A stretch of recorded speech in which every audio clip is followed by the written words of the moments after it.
Eagle Community Television presents Community Connection with your host, Mike Cooper. Hello and welcome again to Community Connection from Eagle Community Television. Thanks for watching. We're at the Stone Gallery today with Hayes artist and icon, I have to say, Pete Felten. And we're talking about limestone. Is that a good thing or a bad thing? I think it's a good thing. I think it's an extraordinary thing, Pete, Okay. because for over the years, we have enjoyed your work, and that's the reason that we wanted to visit with you, was to find out the inspiration, the motivation, the dedication that you literally have brought, and the enjoyment that we get from your works over these last years. And that's why I wanted to visit with artist Pete Felten. Thank you. Pete, you work with limestone, but has it always been limestone? No, not always, but this is limestone country here. And I don't really enjoy carving in marble. It's too slow for me. And you always want to polish it, you know? And that's no fun.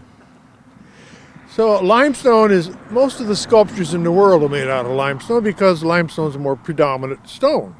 If you're in Italy or Greece, you know, you got marble laying all around, so you use it.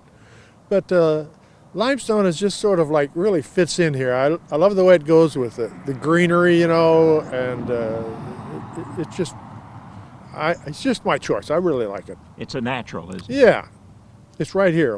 Why go someplace else, you know? Easy to work with? Well, some of it is and some of it isn't. It varies. Each layer is different.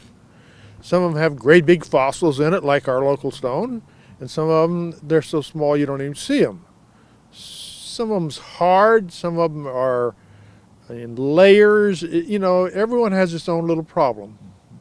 So the local stone is really nice, especially the fence post, except it's thin, you know, it's only 8 or 9 inches thick. So you deal with that in your design. If you got a great big chunk, you do anything with it, you know. So there's all kinds of limestone. Pete, I have to ask you from a layperson's point of view, how do you approach a project? Because if you can help us to understand the artist's perception and perspective here of what happens when you take a block of limestone, for example, or a piece of limestone, help us to understand how you approach the work. Well, there's two completely different ways. Sometimes I get an idea I want to carve. Then I go looking for a stone to fit it. But on the other hand, I have a lot of stones just laying around here and I keep them visible. You know, I don't put them back in a pile because they all disappear. Just a pile of rocks. But if you got, when you walk by every day, you say, wait a minute, I think I got an idea this time, you know? So the shape of the stone suggests something. Now, if you get a big old square block, it doesn't suggest anything, you know? I mean, you can do anything with it. But on a project like somebody wants me to do something for them, it's a completely different thing because you have to think what your limitations are, what the stone's limitations are, and what the person wants. So that's a little more complicated.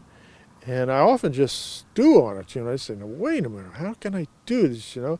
And then in the shower, it'll just come to me. I say, you know, your water's pouring on you, you're not thinking and seeing anything, and it'll just come to you. I hope, usually. You know, I did this great big statue of a nun for the St. Anthony Hospital years ago. And I was thinking, now, how can I make a nun that's sort of distinctive and not too crazy, you know? And I just remember struggling over it. I'd go out here and park and just think, trying to get things out of my mind and hope something would come in. And finally, you know, they usually walked around with their hands in their sleeves, things like that, but I put them behind her, you know? And it just sort of made a nice shape that way, and I thought that worked. And when you look at a piece like that, do you start and finish one piece, or do you go from piece to piece? I enjoy the freedom of starting anytime I want to. This is a real fun thing because if you're completely just doing commercial stuff, you know, you get one done, you got to get it done, and start the next one going, you know, it just takes away all of your choices. But I like to slow it down, and when I get an idea, I just go get a stone and get it out there on the table so I can work on it, or design and look at it, see if it's going to work. So that's the way it works for me. It just fits my temperament.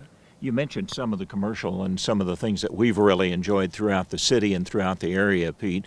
One of those is the new Chestnut Street District stones that you've worked on, and there's another one in the works, right? Yeah, I did 2 of them now out of the fence post limestone. And I'm doing a 3rd one now, but it's going to be out of the stone from the old Opera House, the Kruger building. And it's a slightly different stone. It's whiter, and there's hardly any fossils showing. And so it's going to be a really white one. You know, it's going to really shine. But I'm trying to do it like the other ones with a rough surface on it. And I got some of the stone from the building when it came down a couple months ago. And I'm in the process of working on it now. And where will this one be located? It's going to be at the north end of the historical district. It'll be 17th and Main. There's a new business there that details cars, cleaning cars up. And they have a nice area right near the corner. They got a pile of bricks that they're filling in, but they're leaving space for a footing go underneath it. Pete, one of the premier examples of your work, I think, are the 4 Kansans in the rotunda of the Capitol. Talk about that project for a while with us, would you? Yeah, that was kind of fun because I went to all the places where these people came from looking for photographs and things like that. So I met interesting people, saw pictures I hadn't seen before, and came up with a concept that would fit in niches in the Capitol building. And then I carved them right out here on the lawn. And it took about 2 years to carve them. And then we put them on a truck and took them to Topeka, and then figured a way to get them inside. And that in itself, now you went through that whole process of, what, a 2-year project in about 30 seconds there, but you really did have to baby those children of yours, didn't you? Yeah, it just causes all kinds of problems when you do things large like that. You know, I says, well, if you want a large 8-foot statue in the Capitol building easily, well, I could carve it in a chunk of wood, you know, because it'd be easy to move a chunk of wood in, doesn't weigh much. And they said, no, we want limestone, you know. So I carved them off of one kind of limestone. And there's another limestone dealer who said, why don't you do each one out of a different Kansas limestone? He was trying to get some business, of course, but it's kind of an interesting idea too. And but I decided they'd all be the same. And so I had some friends of mine help me rough them out one summer, and that was kind of fun. We'd meet out here and we all just chip away all day and then go the next day. And but I had an engineer in Topeka who just wanted to do the tricky work because he liked a challenge, you know. And I says, okay. And he just took care of it. Man, he just made the problems go away. He was really good. You like working with children, too, and relating to children in your work, Pete. Talk about that some. Well, I happen to have a friend in the 4th grade, the teacher. And she was doing some writing about me, and she said, well, would you give a tour to the 4th graders? And I says, okay. And, you know, I started out with an idea I thought was kind of clever. We all got on the bus, 4th graders and some teachers. And I says, okay, now, imagine 150 years ago, because we're going to see Elizabeth Polly statue. She lived 150 years ago. And I says, now, see the school over here? It wasn't there, you know. And all those houses along there, they weren't here either. The streets weren't there. There weren't even any cars. You had to have a wagon and a horse, you know. And I don't know if they got that or not, but I thought it was kind of clever. And it's hard to go back, you know, especially young kids who haven't read about things or experienced it. So, you know, I thought that's the way to do it. It'd make it sort of educational. And then I just went on the bus with a bunch of statues, and of course a lot of them hadn't seen them, like out the experiment station. There's a great big Hereford bull out there that, you know, not everybody goes out there. So it was fun, and I think the teachers liked it more than the kids did, but kids got out of school, so it was all right. Well, you are a walking history legend as far as this area goes, Pete, with family extending back. As a matter of fact, Felten Middle School, for example, family relationships there. Talk about that some. Yeah, this is what about the fourth or fifth generation now, and my dad was very prominent. He had a big truck line, and he was mayor, and he was mayor all during World War II. They didn't want to change administrations, you know, and so he's responsible for a lot of blunders, I tell you for sure. And one is Main Street. Main Street turns at 21st because one guy didn't want it to go through his property and ruin it. So the compromise was to turn into 22nd Street. You know, I mean, it was sort of like, oh, okay. And the other one I want you to know is 7th Street, that lump down the middle of 7th Street. I had problems with that on bicycles my whole life, you know, early life. And they had islands all along 7th Street. It was supposed to class it up, you know, and they had lights and flowers and trees, and got neglected and run down. And he says, well, we're going to take it out. And he was mayor at the time. And he says, people on the street says, no, you can't do that. It'll be a racetrack from Main Street to the college. Or, you know, it's dangerous. So they left the lump in, and that was a compromise. And that was supposed to deter traffic. Yes, it just made a big problem we didn't have before. Oh, that's a great story, Pete. Talk about the statues. Of course, we have the singer on Main Street. We have all of the lawman in front of City Hall. Those kinds of works that are tremendous legacies. The pterodon out at the bypass area along Which you the can't interstate. see except for 15 seconds when Right. you're driving by. Yeah. It's got to be quick, that's for sure. Talk about some of the work that you've done throughout the city and what prompted those? Well, each one's different. The street singer over there, Mark Meckel, had a recording studio. Mm-hmm. And he says, Pete, I want something to decorate up my parking lot here. And I says, okay, what do you have in mind? He said, well, a musical thing. I says, okay, well, have you got somebody playing a guitar? And so he just come over and pose for me, and so we agreed on that. And this is one of my big blunders. He says, well, how much is this going to cost me? You know? I says, well, $1,000. And he says, $1,000? I thought it'd be a lot more than that. Boy, I tell you, I'm not smart on those things. Pete, you've never been oriented toward the money issue. Let's face it, it's more the art, isn't it? That's for sure. Another starving artist in our midst, I'm afraid. Well, the thing about getting commissions like this is that you get to carve a big stone you couldn't afford before, you know? And so it's just a delight. I mean, I come out here and carve every day, and I don't know if I'm going to get paid for these things or not. It's fun. And it's full of little problems you don't know. And that's what makes it, when you get done, it says, yeah, I found the solution. And, you know, so it's satisfying a lot like that. And I like to work. So, you know, it Why worked not? perfectly. Yeah. Well, a lot of people find other reasons they don't want to work, but I can't stop.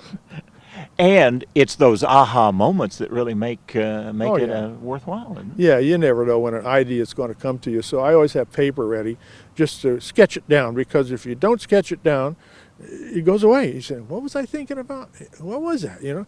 So I just got boxes of little sketches. I go through them once in a while and say, hey, there's one I didn't do. And it just helps to have some way to record that little idea. You mentioned that Chestnut Street District location that's you're working on now. Any future plans, or is it just something you walk by and say, hey, there it is. There's the piece of stone that I need for this project? Well, it wasn't my plan. I mean, I had other plans for this winter, but now I'm making a pyramid. So it's just a big mess. I did those other two pyramids, and I didn't get rid of all the chips, so I got a big pile of chips. I keep trying to imagine how big a pile I'd have here if I happened to haul all those chips. It'd be a mountain up here, you know.